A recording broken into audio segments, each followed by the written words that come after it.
सुरुवात करत आहोत निवडून घेतली आणि त्यासाठीची थोडीशी प्रस्तावना या क्रॉपशॉपच्या संदर्भातली आपण पाहूयात. मित्रांनो, राज्यात कृषी विकासाची कार्यवाही राज्य शासनाच्या कृषी विभागामार्फत केली जाते आणि यामध्ये आपण सर्व क्षेत्रीय अधिकारी कर्मचारी हिरिरीने सहभागी होत असतात. शेतकरी आहोत तर शेती आहे आणि आपण सर्व आहात तर शेतकरी आहे, ही माझी धारणा आहे. आपल्या राज्यातील जवळपास 84% क्षेत्र कोरडवाहू आहे.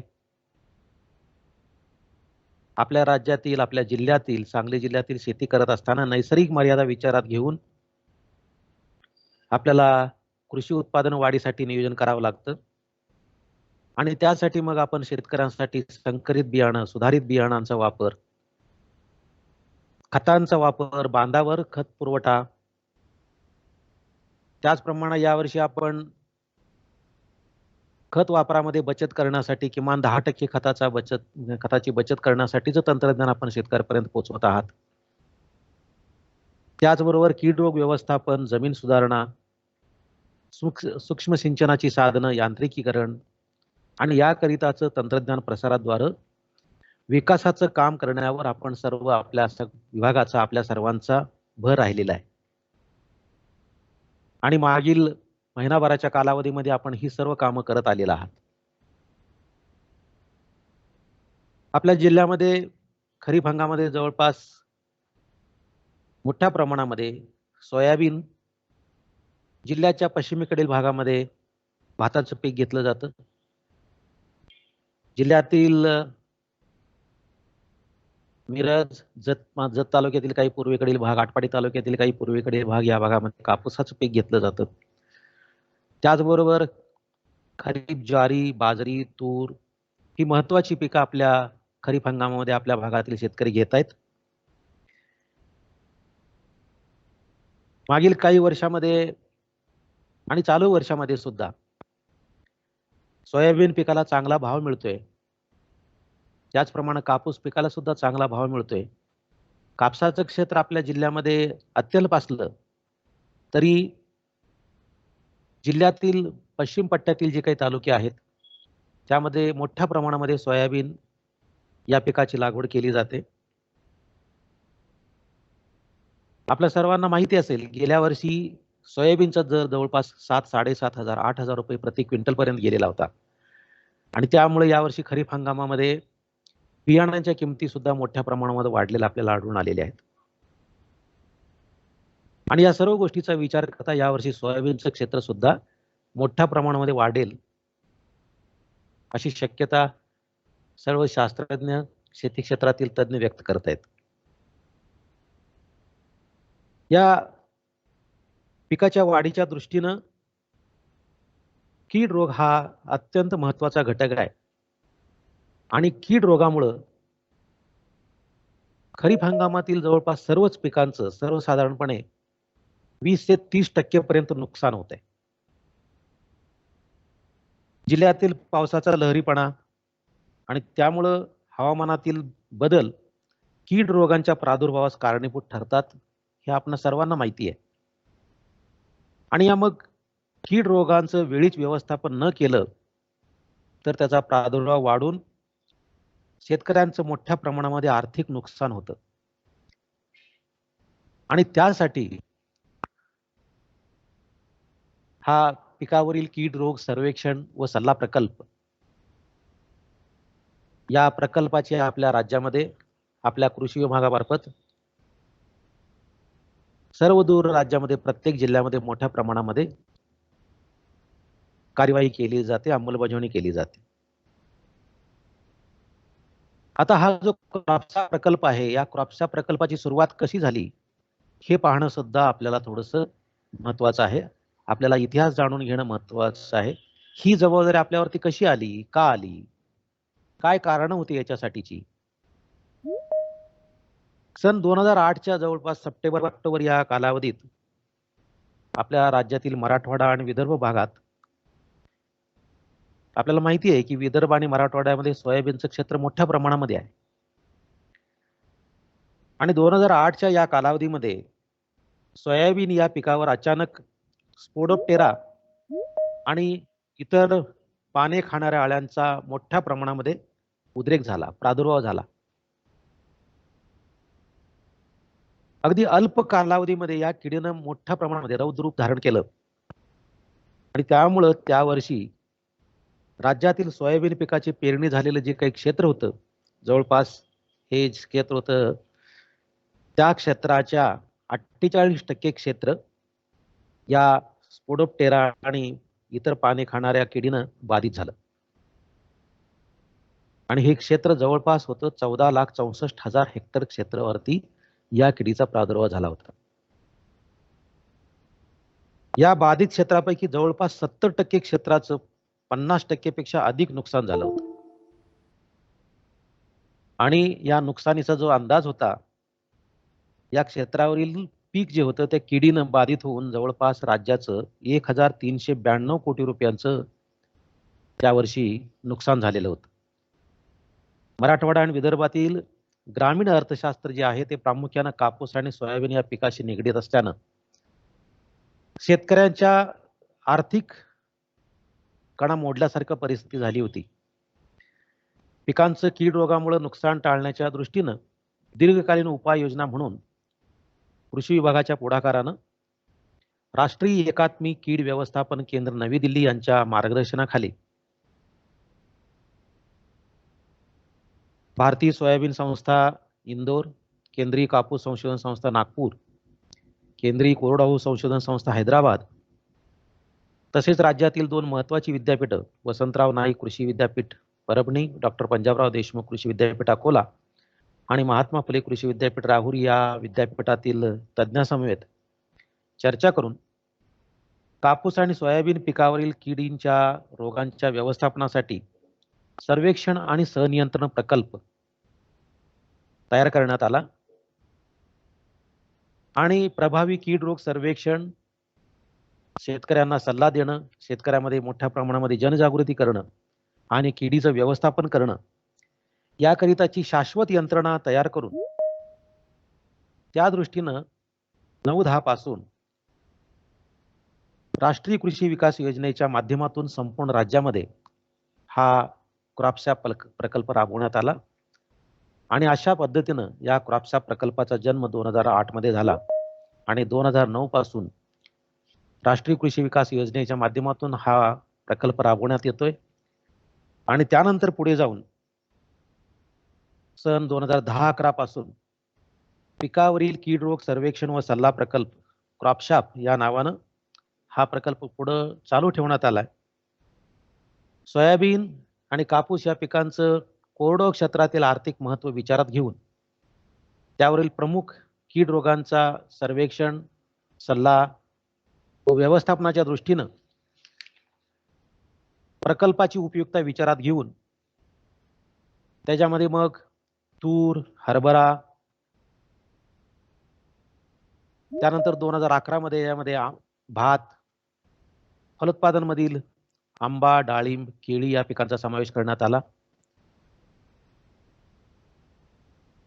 पुढे 2019 मध्ये आपल्याला सर्वांना माहिती आहे 2018च्या रब्बी हंगामापासून राज्यामध्ये मका पिकावर मोठ्या प्रमाणामध्ये फॉल आर्मीवर्मचा उद्रेक आढळून आला आणि त्यामुळे 2019 पासून ज्या ज्या पिकावरती फॉल आर्मीवर्मचा प्रादुर्भाव आढळून आला ती मका, ज्वारी आणि ऊस या पिकांचा समावेश 2019 मध्ये या क्रॉपसॅप प्रकल्पामध्ये करण्यात आला आणि चालू वर्षी या 2021 मध्ये काजू या फळ पिकाचा, त्याचबरोबर भेंडी आणि टोमॅटो या भाजीपाला पिकाचा सुद्धा या क्रॉपसॅप योजनेमध्ये समावेश करण्यात आलेला आहे. जे थोडक्यात प्रकल्पांतर्गत समाविष्ट पिकांचं करण्यात आलेलं जे संरक्षण आहे, दिले गेलेले पीक संरक्षणाचे सल्ले शेतकऱ्यांच्या दृष्टीने उपयुक्त ठरत असल्यामुळं या प्रत्येक वर्षी पिकाच्या सर्वेक्षण आणि कीड रोगाच्या प्रादुर्भावाचा विचार करता काही पिकांचा यामध्ये समावेश केला गेलेला आहे. क्रॉपसॅप आणि फलोत्पादनाची जी पिकं आहेत त्यासाठीचा हॉटसॅप प्रकल्पाची समान कार्यपद्धती विचारात घेऊन 18-19 पासून 2 स्वतंत्र प्रकल्प वेगवेगळे क्रॉपसॅप आणि हॉटसॅप न राबवता कृषी विभागाची पीक संरक्षण व सर्वेक्षणाची एकच योजना राबवण्यात येते. चालू आर्थिक वर्षात मागील वर्षाप्रमाणेच कीड नियंत्रणाच्या मोहिमेसह हा जो क्रॉपसॅप प्रकल्प आहे हा सर्व क्षेत्रीय कर्मचाऱ्यांच्या सहभागाने राबवायचा आहे. आणि हे राबवत असताना सध्या महाराष्ट्र माहिती तंत्रज्ञान मंडळ मुंबई यांच्या मार्फत देखभाल व व्यवस्थापन करण्यात येत असलेलं जे मोबाईल ॲप्लिकेशन आहे आणि त्यांच्या संकेतस्थळ प्रणालीचा वापर करून या क्रॉपसॅप प्रकल्पाची अंमलबजावणी केली जात आहे. आता हॉटसॅपची याचे ज्या गाईडलाईन्स आहेत त्या संचालक फलोत्पादन यांच्याकडून यथावकाश निर्गमित होतील. क्रॉपसॅपच्या मार्गदर्शक सूचना निर्गमित झालेल्या आहेत आणि येत्या 1 जुलैपासून आपण या प्रकल्पाची अंमलबजावणी करणार आहोत. आता यासाठी जी कार्यप्रणाली आहे, क्रॉपसॅप प्रकल्पाची जी कार्यप्रणाली आहे ती कार्यप्रणाली कशा पद्धतीने काम करणार आहे, कशासाठी आपण काम करणार आहोत हे आपण समजून घ्यायचा प्रयत्न करूयात. काय उद्देश आहे या प्रकल्पाचा? सर्वप्रथम खरीपातील त्याचबरोबर रबी हंगामातील जे हरभरा महत्वाचं जे पीक आहे त्या पिकावरील जे काही विविध कीड आणि रोग आहेत या किडीची आणि रोगांची ओळख शेतकऱ्यांना व्हावी आणि या कीड आणि रोगामुळे शेती पिकाचं जे नुकसान होतंय, जो काही प्रादुर्भाव होतोय त्याची नुकसान पातळी, त्याच्यामुळे होणारं नुकसान याबाबत जागरूकता सर्व शेतकऱ्यांमध्ये निर्माण करायची आणि पीक उत्पादन वाढीच्या दृष्टीनं पीक संरक्षणाच्या उपाययोजना शेतकऱ्यांना सुचवायच्या, या त्रिस्तरीय उद्देशानं या प्रकल्पाची अंमलबजावणी केली जाते.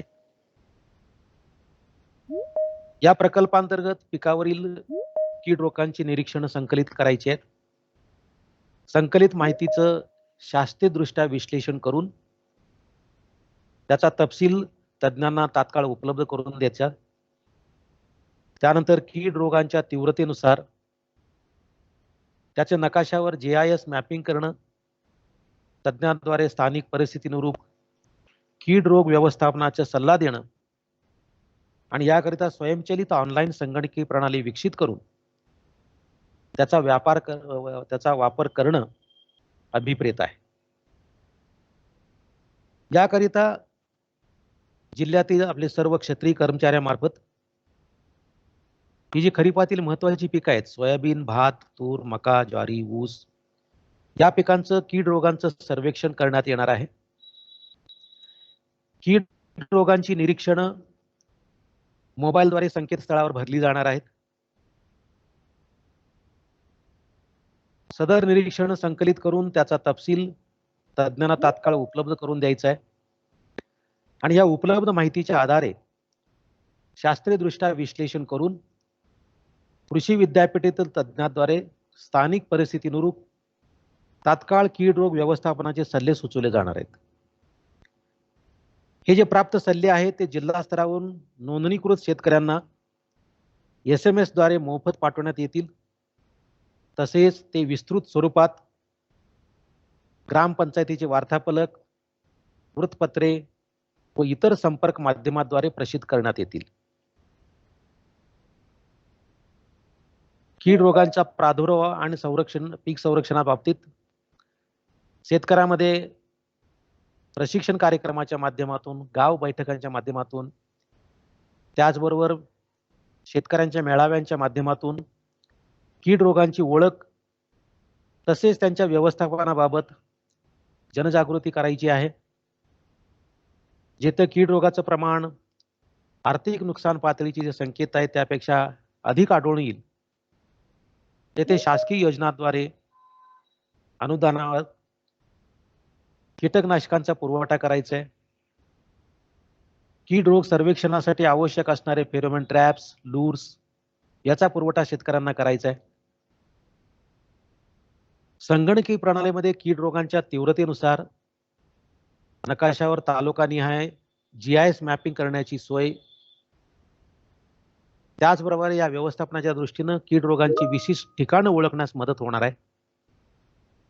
कीड रोगांचं प्रमाण व तेथील त्या कालावधीतील हवामान घटकांच्या माहितीचा पिकावरील कीड रोगांच्या प्रादुर्भावावर होणारा जो परिणाम आहे याचा शास्त्रीयदृष्ट्या एकत्रित अभ्यास करून त्याचं GIS नकाशावर अध्यारेषण करण्यात येणार आहे. याचा उपयोग कीड आणि रोग याबाबतच्या ज्या पूर्वसूचनेसाठी भविष्यात उपयोग करणं शक्य होणार आहे. अशा पद्धतीनं अत्यंत व्यापक स्वरूपामध्ये आपल्या जिल्ह्यात त्याचबरोबर राज्यात प्रकल्पाची अंमलबजावणी यावर्षी करायची आहे.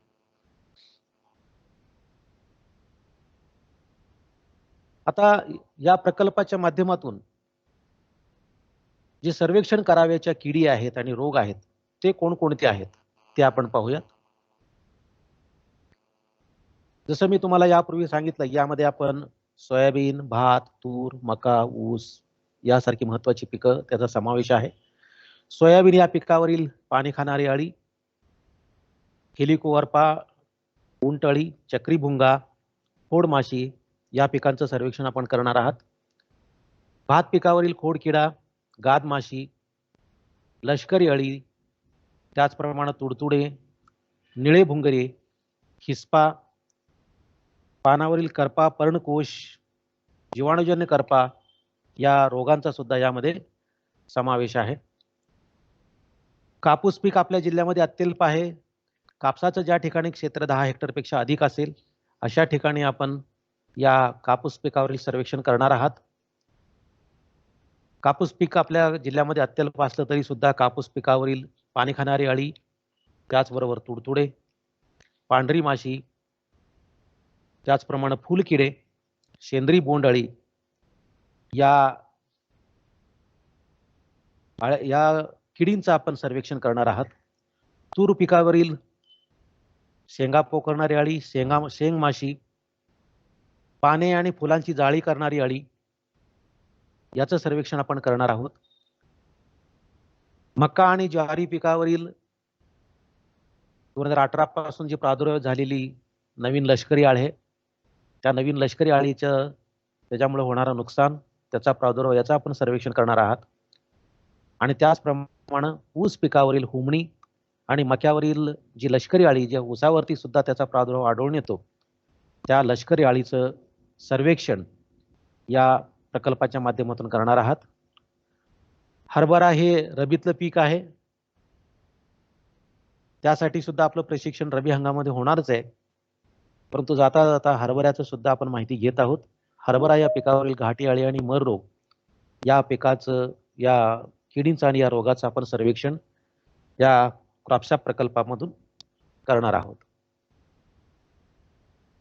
आता हा क्रॉपशॉप प्रकल्पांतर्गत जो सर्वेक्षणाचा कालावधी आहे, कीड रोग सर्वेक्षणाचा कालावधी, कोणत्या कालावधीमध्ये आपल्याला या प्रकल्पामध्ये काम करायचं आहे, कधीपासून या प्रकल्पाची म्हणजे सर्वेक्षणाची सुरुवात करायची आहे हे आपण पाहूयात. मित्रांनो, जसं यापूर्वी आपल्याला सांगितलं की या प्रकल्पामध्ये यावर्षी सोयाबीन आहे, खरीप मका आहे, खरीप ज्वारी आहे, भात, ऊस, कापूस या महत्वाच्या पिकांचा समावेश या प्रकल्पामध्ये आहे. सोयाबीन पिकाची मोठ्या प्रमाणामध्ये आता आपल्याकडे लागवड झालेलीच आहे.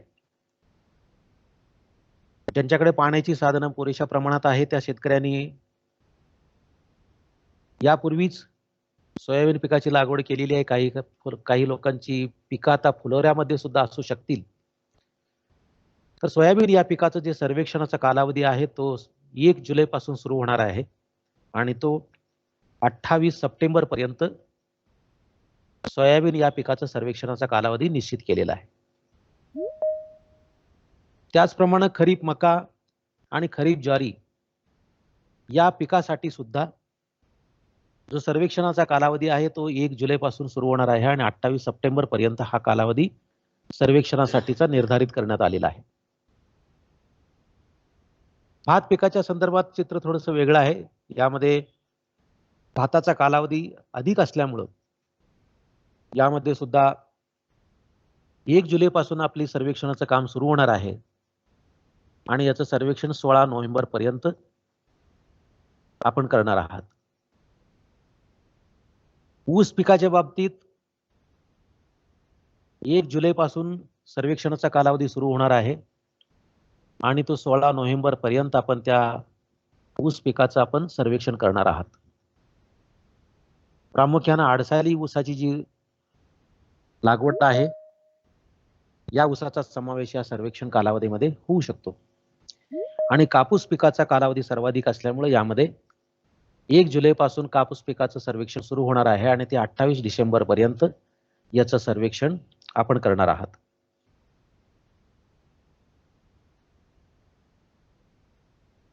रब्बी हंगामातली जी काही महत्वाची पिकं आहेत त्याच्यामध्ये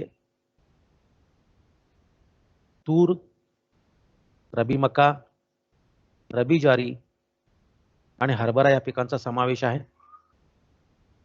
तूर पिकाची पेरणी जरी खरीप हंगामामध्ये होत असली तरी सुद्धा याचा फुलोरा पक्वतेचा कालावधी हा प्रामुख्याने रबी हंगामामध्ये मोडत असल्यामुळं साधारणपणे तूर पिकाचा जो सर्वेक्षण कालावधी आहे तो 30 सप्टेंबर पासून सुरू होणार आहे. म्हणजे तूर पिकाच्या फ्लॉवरिंगचा जो कालावधी सुरू होतो तेव्हापासून 30 सप्टेंबर पासून आपण तूर या पिकाचं सर्वेक्षण सुरू करणार आहात आणि 28 डिसेंबर पर्यंत याचं सर्वेक्षण कालावधी आहे. रबी मक्का आणि रबी ज्वारी सुद्धा अशाच पद्धतीनं त्याचा सर्वेक्षण कालावधी सुद्धा 30 सप्टेंबर ते 28 डिसेंबर या कालावधीमध्ये निर्धारित केलेला आहे. आणि हरभरा पिकाची पेरणी ही जवळपास नोव्हेंबरमध्ये सुरू होते. 15 नोव्हेंबर पर्यंत मोठ्या प्रमाणामध्ये पेरणी आटोक्यात येते आणि त्यावेळेस 18 नोव्हेंबर ते 15 फेब्रुवारी या कालावधीमध्ये हरभरा या पिकावरील कीड आणि रोग सर्वेक्षणाचे काम आपल्याला करायचं आहे.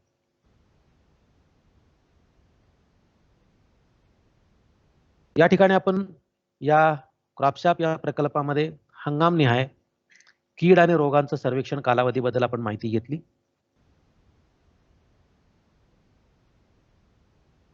आता सर्वेक्षणाची जी कार्यपद्धती आहे ती कार्यपद्धती काय आहे ते आपण समजून घेणार आहोत.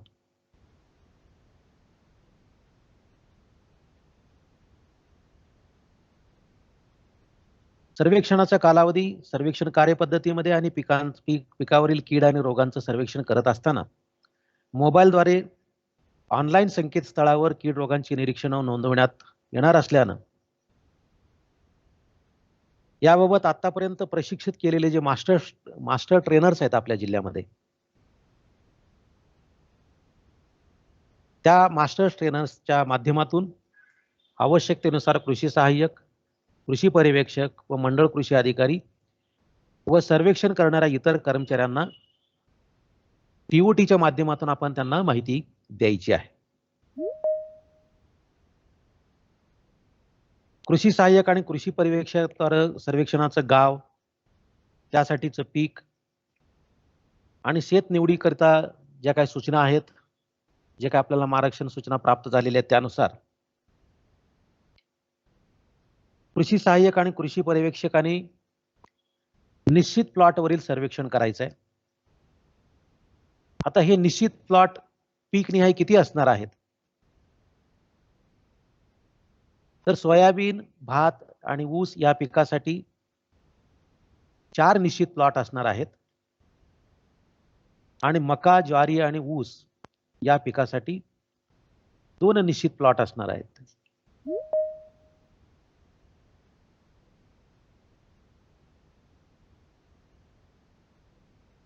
एक सुधारणा त्याच्यामध्ये तुम्हाला सांगतो. सोयाबीन, भात या ठिकाणी ऊस आपल्या समोर दिसत असेल त्या ऊसाच्या ऐवजी तूर आणि कापूस ही पिकं आहेत. सोयाबीन, भात, तूर आणि कापूस या महत्त्वपूर्ण पिकासाठी आपण 4 प्लॉट निश्चित करणार आहोत आणि मका, ज्वारी आणि ऊस या पिकासाठी 2 निश्चित प्लॉट आपण निवडायचे आहेत. आता हे 4 निश्चित प्लॉट जे आहेत त्याच्या व्यतिरिक्त हे ऍडिशनल 2 निश्चित प्लॉट आपण निवडायचे आहेत. आता कृषी सहाय्यक आणि कृषी पर्यवेक्षकांनी मागील वर्षी जी गावं आणि पिकं निश्चित प्लॉटसाठी निवडली होती त्याच गावात आणि त्याच पिकासाठी यावर्षी सर्वेक्षण करायचं आहे. क्रॉपसॅप प्रकल्पांतर्गत निश्चित प्लॉटचं गाव त्याचबरोबर शेतीशाळेचं गाव वेगवेगळे असेल. त्याचबरोबर ज्या ठिकाणी शेतीशाळा घेण्यात येणार आहे तेथील संपर्क अधिकारी आणि सहभागी शेतकऱ्यांचा प्लॉट निश्चित सर्वेक्षणासाठी आपण निवड करायचं आहे. मागील वर्षी ज्या कृषी सहाय्यक आणि कृषी पर्यवेक्षकाकडून त्यांच्या कार्यक्षेत्रामध्ये 2 पिकासाठी सर्वेक्षण करण्यात आलेलं होतं ते कृषी सहाय्यक आणि कृषी पर्यवेक्षकांच्या कार्यक्षेत्रामध्ये मका, ज्वारी किंवा ऊस पिकाचं क्षेत्र असेल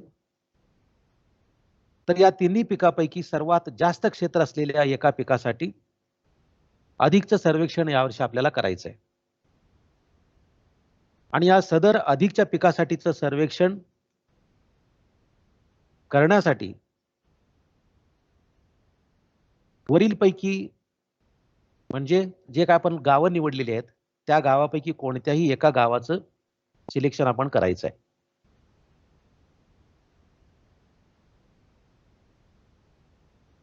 आता या ठिकाणी सर्वेक्षणाची कार्यपद्धती कशी असणार आहे त्यामध्ये गावाची निवड झाली, पिकांची निवड झाली, नंतर सर्वेक्षणासाठी जे आपण पीक निवडणार आहोत त्या बाबतीत सर्वेक्षणासाठी जे पीक निवडणार आहात ते निवडलेले पीक आहे ते शक्यतो 1 एकर क्षेत्रावरती असणं आवश्यक आहे. आता काही ठिकाणी आपल्यामध्ये शंका असू शकते की काही भागामध्ये शेतकऱ्यांचं क्षेत्र अल्प प्रमाणामध्ये असतं, गुंठेवारी प्रमाणामध्ये क्षेत्र असतं, 1 एकरचा सलग क्षेत्र सापडत नाही, मिळत नाही. त्यावेळेस मग 1 एकर क्षेत्र कसं निवडायचं? ज्या शेतकऱ्याकडे 1 एकर किंवा क्षेत्र अधिक असेल त्या शेतकऱ्याचं आपण 1 एकर क्षेत्र निवडावं. आणि अशी काही गावं असतील की या ठिकाणी सलग एका शेतकऱ्याचं 1 एकरचं क्षेत्र मिळत नाही त्या ठिकाणी लगतचा शेतकरी घेऊन आपण 1 एकरचं क्षेत्र निश्चित करू शकता.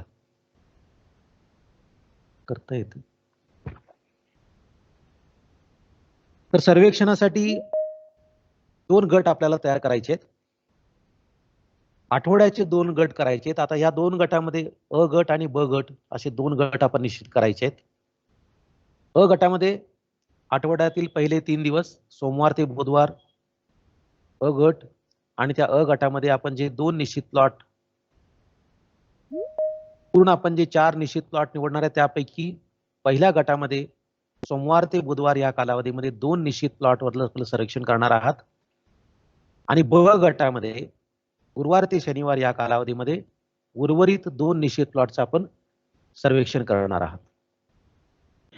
आणि यापेक्षा अधिकचं जे आपण पीक निवडलेलं असणार आहे त्या अधिकचं पिकाचं सर्वेक्षण दोन्हीपैकी एका गावात आपण करायचं आहे. निश्चित सर्वेक्षणासाठी गाव, पीक आणि गटाची निश्चिती झाल्यावर त्यामध्ये पुन्हा बदल आपल्याला करता येणार नाही. निवड केलेल्या पिकाचं सदर हंगामात त्याच गावात व त्याच गटातील दिवसांच्या कालावधीत कायमस्वरूपी सर्वेक्षण करणं हे आपल्यावरती बंधनकारक असणार आहे. त्याचबरोबर रॅन्डम सर्वेक्षण हा एक भाग या सर्वेक्षण कार्यपद्धतीमध्ये समाविष्ट आहे. या रॅन्डम सर्वेक्षणासाठी गाव किंवा पीक निवडीचं बंधन असणार नाही आपल्यावर, परंतु प्रत्येक आठवड्यात सर्वेक्षणाच्या प्रत्येक गटात जे आपले अ गट आणि ब गट आहेत या प्रत्येक गटात किमान एका गावात निवड केलेल्या पिकाचं 2 रॅन्डम प्लॉटवरील कीड रोगांचं सर्वेक्षण करणं आपल्याला अनिवार्य करण्यात आलेलं आहे, बंधनकारक करण्यात आलेलं आहे. सर्वेक्षणाच्या गावाच्या एकमेकांच्या विरुद्ध दिसले असलेल्या निश्चित प्लॉटची निवड करायची आहे. सदर प्लॉटची निवड कोणत्याही विशिष्ट हेतून न करता पूर्णतः रॅन्डम पद्धतीनं प्लॉटची निवड करायची आहे. यामध्ये मका, ज्वारी व ऊस पिकावरील नवीन लष्करी अळीच्या सर्वेक्षणावरती आपल्याला विशेष भर द्यायचा आहे. निश्चित प्लॉट म्हणून निवड केलेल्या प्लॉट मधून शेतीशाळेसाठी गावाची निवड करायची आहे आणि प्लॉटची निवड करणं बंधनकारक असणार आहे.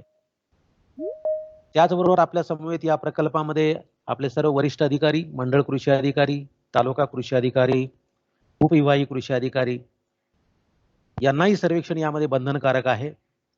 रॅन्डम प्लॉट निवडण्याच्या माध्यमातून हे सर्व वरिष्ठ आपल्या सोबत या कीड आणि रोगाचं सर्वेक्षण रॅन्डम पद्धतीनं आपल्या सोबत करणार आहेत.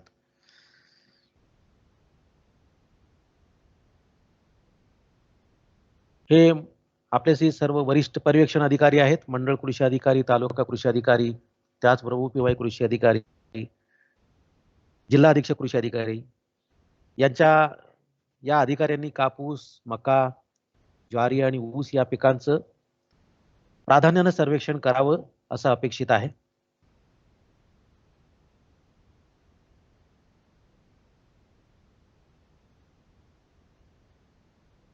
आता या सर्वेक्षणासाठी जी आपण कार्यपद्धती निवडली, कार्यपद्धती संदर्भात आपण सविस्तर चर्चा केलेली आहे. या कीड रोग सर्वेक्षणासाठी आपण किडीचा आणि रोगाचा जो प्रादुर्भाव आहे, प्रामुख्याने किडीचा जो प्रादुर्भाव आहे, तो प्रादुर्भाव निश्चित करण्यासाठी किंवा प्रादुर्भावाचं प्रमाण किती आहे हे ठरवण्यासाठी आपण पीकनिहाय फेरोमेन सापळे आणि लूर्सचा वापर करणार आहोत. याकरिता पीकनिहाय विविध प्रकारचे फेरोमेन ट्रॅप्स, त्याची फेरोमेनचे सापळे आणि पीकनिहाय लूर्स निश्चित करण्यात आलेले आहेत. या फेरोमेन ट्रॅप्स आणि लूर्सच्या माध्यमातून संबंधित पिकावरील रोगाचा जो प्रादुर्भाव आहे त्या ठिकाणी, त्या क्षेत्रामध्ये त्या पिकावरील किडींची जी संख्या आहे ती संख्या यामुळे आपल्याला समजण्यास माहिती होणार आहे या फेरोमेन ट्रॅप्स आणि लूरच्या माध्यमातून. याची संख्या कशी निर्धारित करायची या संदर्भाचं हे सादरीकरण आपल्या समोर आहे. कापूस पिकासाठी आपण कापूस पिकावरील सेंद्रिय बोंड अळीच्या सर्वेक्षणासाठी 2 फेरोमेन ट्रॅप्स प्रति प्लॉट आणि याकरिता पेक्टिनो किंवा ग्वासिलूर्स प्रति फेरोमेन सापळे आपल्याला उपलब्ध केली जाणार आहेत. कापसावरील जो स्पोडोप्टेरा अळी आहे, पाने खाणारी अळी, त्याकरिता प्रत्येक प्लॉटमध्ये 2 फेरोमेन ट्रॅप्स आणि त्याकरिता स्पोडोल्यूर 3 प्रति फेरोमेन ट्रॅप आपल्याला उपलब्ध करून द्यायचे आहेत. सोयाबीनच्या हेलिकोवर्पा म्हणजेच घाटी अळीच्या नियंत्रणासाठी 2 फेरोमेन ट्रॅप्स आणि 3 हेलिल्यूर्स. स्पोडोप्टेरा या पाने खाणाऱ्या अळीच्या सर्वेक्षणासाठी प्रति प्लॉट 2 फेरोमेन ट्रॅप्स आणि त्यासाठी 3 स्पोडोल्यूर्सचा वापर आपण करणार आहात. भातावरील पिवळा खोड किडाच्या सर्वेक्षणासाठी प्रति प्लॉट 2 फेरोमेन ट्रॅप्स आणि त्याकरिता प्रति फेरोमेन ट्रॅपसाठी सर्कोफॅगाल्यूर 3 या स्वरूपामध्ये आपण वापरणार आहात. तुरीवरील शेंगा पोकळणाऱ्या घाटी अळीसाठी 2 फेरोमेन ट्रॅप्स प्रति प्लॉट आणि त्याकरिता 3 हेलिल्यूर्स. मका, ज्वारी आणि ऊसावरील लष्करी अळीच्या सर्वेक्षणासाठी 2 फेरोमेन ट्रॅप्स प्रति प्लॉट आणि एपीडब्ल्यूल्यूर 3. अशा पद्धतीने आपण फेरोमेन ट्रॅप्स आणि ल्यूर्सची संख्या निश्चित करणार आहात आणि आपल्या कार्यक्षेत्रामधील एकूण प्लॉटची संख्या, सर्वेक्षणासाठी आपण निवडलेले प्लॉट, पिकाचं क्षेत्र यानुसार फेरोमेन सापळे आणि लूरचा तपशील निश्चित झाल्यानंतर तालुक्याची एकत्रित मागणी जिल्हा स्तरावरून महाराष्ट्र कृषी उद्योग विकास महामंडळाकडे नोंदवून त्यांच्याकडून फेरोमेन ट्रॅप्स आणि लूर्स उपलब्ध करून घेतले जाणार आहे. आता यासाठी जी निरीक्षणं नोंदवायची आहेत, ही निरीक्षणं नोंदवत असताना काय काळजी घ्यायची आहे ते आपण पाहूयात. याकरिता जे प्लॉट निवडायचं आहे, प्लॉट निवडल्यानंतर रॅन्डम सर्वेक्षणासाठी जे क्षेत्र आपण निवडणार आहात त्याची निवड कशा पद्धतीने करायची आहे. भात पिकासाठी रॅन्डमली 5 ठिकाणं आपण निवडणार आहोत. त्या प्लॉट मधील 1 एकरचं क्षेत्र आपण निवडलेलं आहे.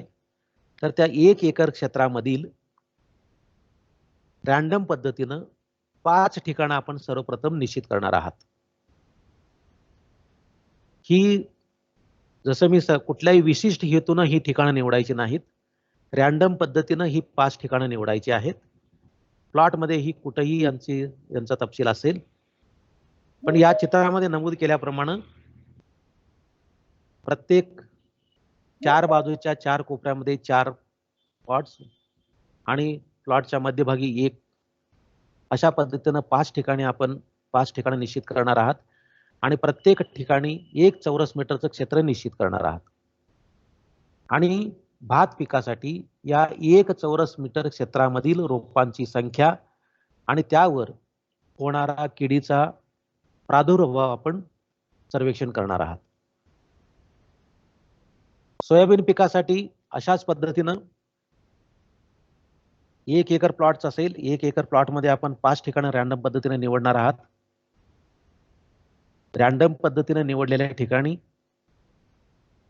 आपण 1 वर्ग मीटर लांब रांग रनिंग मीटर येतो ना आपण, ही जी 5 ठिकाणं आहेत रॅन्डमली जे आपण सिलेक्शन करणार आहात, त्या प्रत्येक ठिकाणी 1 रनिंग मीटर लांबीचा भाग निवडायचा आहे सोयाबीन पिकासाठी. आणि त्या 1 रनिंग मीटर मध्ये जी काही सोयाबीनची रोपं आहेत त्या रोपांची संख्या आणि त्या रोपावरती होणारा किडींचा प्रादुर्भाव आपण सर्वेक्षणामध्ये नोंदवणार आहात. मोबाईल ॲपचं सविस्तर प्रशिक्षण देताना विभागीय कृषी सहसंचालक कार्यालयामध्ये कार्यरत असलेले संगणक तज्ञ मारुती बर्गे साहेब आपल्याला सविस्तर मार्गदर्शन करणारच आहेत. यामध्ये कापूस पिकामध्ये रॅन्डम पद्धतीने निवड करत असताना अशाच पद्धतीने 5 प्लॉट आपण रॅन्डम पद्धतीने निवडायचे आहेत. 5 पॉइंट्स निवडायचे आहेत. कापूस पिकामध्ये सर्वेक्षण करत असताना नागमोडी पद्धतीनं 20 झाडं आपण निवडायची आहेत 1 एकर क्षेत्रातील आणि त्याची सर्वेक्षण नोंदवायची आहेत. मका आणि ज्वारी पिकासाठी त्याचबरोबर ऊस पिकासाठी सुद्धा तीच कार्यपद्धती आहे. रॅन्डम पद्धतीने आपण जे 5 पॉइंट्स निवडणार आहात त्या प्रत्येक ठिकाणी आपण 10 झाडं निर्धारित करणार आहात आणि 10 झाडांची निरीक्षण आपण कीड रोगाच्या सर्वेक्षणासाठी घेणार आहात. कापसाचं ज्या पद्धतीने आपण सर्वेक्षण करणार आहात त्याच पद्धतीने 1 एकर क्षेत्रातील तूर पिकासाठी नागमोडी पद्धतीने जवळपास 10 झाडं निश्चित करायची आणि त्यासाठीची निरीक्षण कीड रोगासाठी आपण नोंदवायची आहेत. या ठिकाणी निरीक्षण नोंदवण्यासाठी प्लॉट निश्चिती कशा पद्धतीने करायची आहे या संदर्भातला आपल्याला सविस्तर मार्गदर्शन झालेलं आहे. आता यानंतर ही जी निरीक्षण आहेत ही निरीक्षण आपल्याला एम क्रॉप्स ॲप या मोबाईल ॲपच्या माध्यमातून नोंदवायची आहेत. एम क्रॉप्सच्या संदर्भात सविस्तर मार्गदर्शन दुपारच्या सत्रामध्ये आपल्याला या मोबाईल ॲपचा वापर कशा पद्धतीने करायचा आहे याच्याबद्दल सविस्तर मार्गदर्शन दुपारच्या सत्रामध्ये आपल्याला माझे सहकारी मारुती बर्गे साहेब आपल्याला करणारच आहेत. तर मगाशी आपल्याला सांगत असताना मी आपल्याबरोबर जे टीओटी आपल्याबरोबर काम करतायत, टीओएफ आपल्याबरोबर काम करतायत, यांच्यासाठी ओझर तुम्ही म्हणाल होतो की आपल्या कार्यक्षेत्रामध्ये आपल्या जिल्ह्यामध्ये काम करणारे जे टीओटी आहेत टीओएफ आहेत यांच्या माध्यमातून उर्वरित कृषी सहाय्यक आणि कृषी पर्यवेक्षकासाठी प्रशिक्षण कार्यक्रम आयोजित करायचा आहे. येत्या कालावधीमध्ये आपली विभागीय प्रशिक्षण होतील, जिल्हा स्तरावरची क्रॉप्सॅपची प्रशिक्षण होतील. त्याचं नियोजन यथावकाश आपल्या जिल्हा स्तरावर होईलच, परंतु तत्पूर्वी या क्रॉप्सॅपच्या संदर्भामध्ये आपली सर्वेक्षणाच्या संदर्भामध्ये, प्लॉट निवडीच्या संदर्भामध्ये, गाव निवडीच्या संदर्भात आवश्यक कारवाई आपल्या स्तरावर होणं आवश्यक आहे. याकरिता प्राधान्यानं आजच्या प्रशिक्षण कार्यक्रमाचं आयोजन करण्यात आलेलं आहे. आता ज्या शेतीशाळा TOF माध्यमातून घेतल्या जाणार आहेत, शेतीशाळा आयोजनाकरिता TOF माध्यमातून एक दिवसीय ऑनलाईन शेतीशाळा प्रशिक्षण वर्गाचं आयोजन आपल्या स्तरावरती आपण करायचं आहे.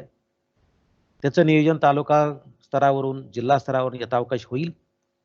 परंतु हे करत असताना आपल्या जिल्ह्यातील ज्यांनी यापूर्वी TOFचं प्रशिक्षण पूर्ण केलेलं आहे असे जे प्रवर्तक आहेत, त्या प्रवर्तकांसाठी हे अत्यंत महत्त्वाचं आहे. आजच्या प्रशिक्षण कार्यक्रमामध्ये असे प्रवर्तक सुद्धा सहभागी आहेत. सॉरी. या प्रवर्तकांच्या माध्यमातून सोयाबीन, भात, तूर, मका, ज्वारी, ऊस या पिकांच्या शेतीशाळा राबवण्याच्या दृष्टीनं सर्व कृषी सहाय्यक आणि कृषी पर्यवेक्षकांच्यासाठी एक दिवसीय ऑनलाईन शेतीशाळेचं प्रशिक्षण वर्गाचं आयोजन या TOFच्या माध्यमातून करायचं आहे. याकरिता विभाग स्तरावरून मास्टर ट्रेनर्स यापूर्वीच आपल्याकडे आपल्या जिल्ह्यासाठी निश्चित करून देण्यात आलेले आहेत. यासाठी जी काही स्टँडर्ड ऑपरेटिंग प्रोसिजर ठरवून दिलेली आहे त्या पद्धतीनं शेती शाळेसाठी जी SOP आहे त्यासाठी जी प्रमाणित पद्धती आहे त्यानुसार शेती शाळेसाठी समाविष्ट सर्व पिकांचं वर्गनिहाय विषय ठरवून सदर वर्ग घेण्यासाठीची तांत्रिक माहितीची पुस्तिका जिल्हा स्तरावर किंवा तालुका स्तरावर आपल्याला उपलब्ध होऊन मिळेल. ही पुस्तिका आपल्या अधीनस्थ सर्व कृषी सहाय्यक कृषी पर्यवेक्षक यांना उपलब्ध करून द्यायची आहे. आणि आजच्या प्रशिक्षण कार्यक्रमामध्ये समाविष्ट असलेले सहभागी असलेले जे काही TOF आहेत, विभागीय स्तरावर निश्चित केलेले जे आपल्या जिल्ह्यातील TOF आहेत, त्यांनी शेतीशाळा आयोजनाकरिताचं नियोजन आता पूर्ण करायला घ्यायचं आहे. त्याचबरोबर त्या क्रॉपशॉपच्या माध्यमातून जे काही सल्ले आपल्याला प्राप्त होणार आहेत, या ऑनलाईन प्रणालीच्या माध्यमातून क्रॉपशॉप मोबाईल ॲपच्या माध्यमातून आपण कीड आणि रोगांचं सर्वेक्षण केल्यानंतर, आपण डेटा अपलोड केल्यानंतर या आपल्या सर्वेक्षणाचं संस्करण होऊन कीड रोग निदानासाठीचे सल्ले आपल्याला मिळणार आहेत. याकरिता कीड रोग उपाययोजनाबाबत SMS द्वारे माहिती देण्याकरिता प्रत्येक गावातून निवड करण्यात आलेले जे काही 5 प्रगतशील शेतकरी असणार आहेत, तसेच आत्मा अंतर्गत निवडण्यात आलेले जे शेतकरी मित्र आहेत फार्मर फ्रेंडच्या माध्यमातून, या सर्वांच्या मार्फत संबंधित गावातील इतर शेतकऱ्याबरोबर कृषी विभागाच्या क्षेत्रीय कर्मचारी म्हणजे आपण सर्व, तसेच आत्मांतर्गत काम करत असलेले BTM त्याचबरोबर ATM यांच्या मदतीनं खरीप हंगामातील ही जी महत्वाची पिकं आहेत, सोयाबीन, भात, मका, ज्वारी, ऊस, तूर, यासाठी आपल्या स्तरावर खरीप हंगामासाठी 2 आणि रब्बी हंगामासाठी 2 अशा पद्धतीनं गाव बैठका आयोजित करायच्या आहेत. आणि सदर बैठकामध्ये या ज्या गाव बैठका आपण शेतकऱ्यांच्या आयोजित करणार आहात, आपण क्षेत्रीय कर्मचारी त्याचबरोबर आत्माबरोबर काम करणारे ATM BTM, त्यानंतर जे शेतकरी मित्र आहेत, जे आपण गाव निवडलेले त्या गावातील शेतकरी मित्र यांच्या मदतीनं आपण गाव बैठक आयोजित करणार आहात. आणि या बैठकामध्ये संबंधित आठवड्यातील पिकावरील कीड रोगांचं प्रमाण किती होतं, त्या अनुषंगाने SMS द्वारे देण्यात आलेले पीक संरक्षण सल्ले काय होते आणि या प्राप्त सल्ल्यानुसार करावयाच्या उपाययोजनाबाबत शेतकऱ्यांशी आपण चर्चा करायची आहे. शेतकऱ्यांना चर्चेमध्ये सहभागी करून घ्यायचा आहे. या चर्चेमध्ये शेतकऱ्यांना हिरिरीने भाग घ्यायला आपण भाग पाडायचा आहे, त्यांना उद्युक्त करायचं आहे. आणि या शेतकऱ्यांना कीड रोगाचं सर्वेक्षण आणि उपाययोजनेबाबतची माहिती वेळोवेळी आपण पुरवायची आहे.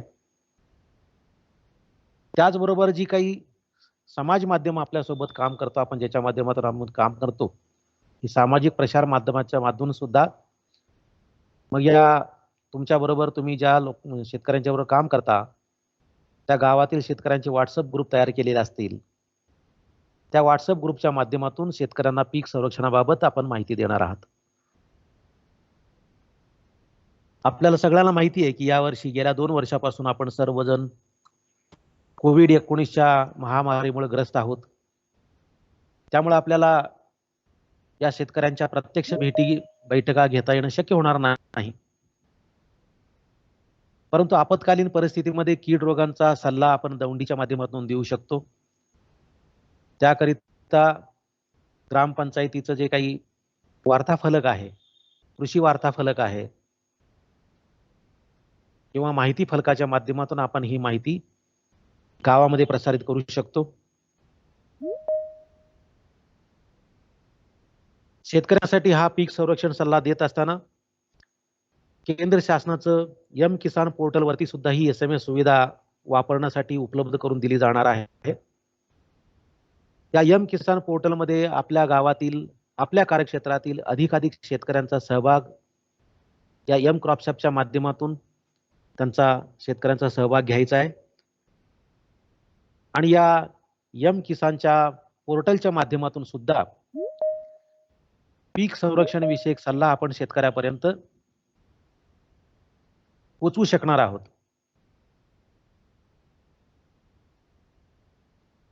त्याचबरोबर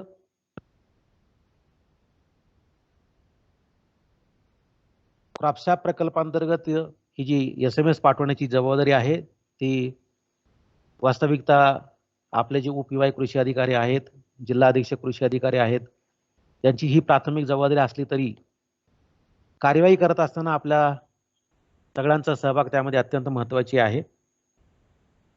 त्यामुळे आपल्या सर्वांचा सहभाग आणि आपल्या माध्यमातून आपल्या कार्यक्षेत्रातील शेतकऱ्यांचा एम किसान पोर्टलवरती मोठ्या प्रमाणामध्ये नोंदणी करणं आणि त्याच्या माध्यमातून हा पीक संरक्षण सल्ला शेतकऱ्यापर्यंत पोहोचवणं महत्त्वाचं राहणार आहे.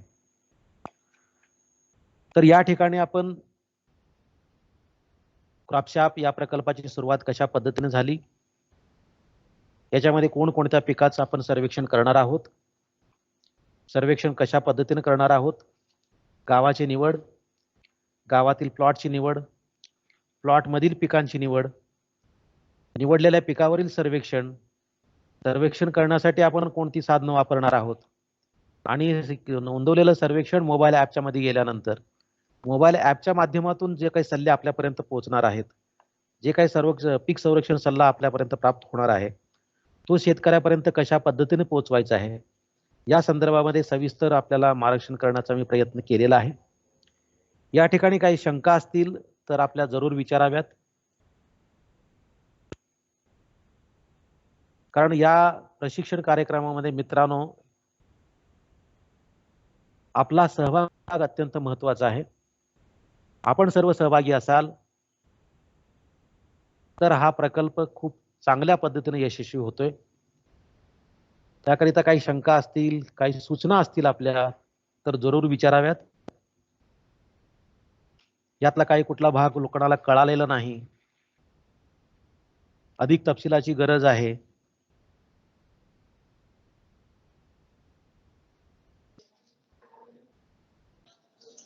सचिन शिंदे साहेब काय तुम्हाला बोलायचंय?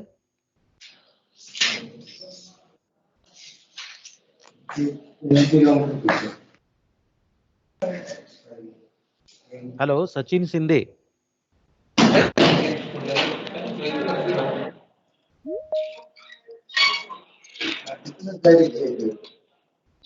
शिंदे साहेब तुम्हाला काय बोलायचंय का? काही शंका आहे का तुम्हाला?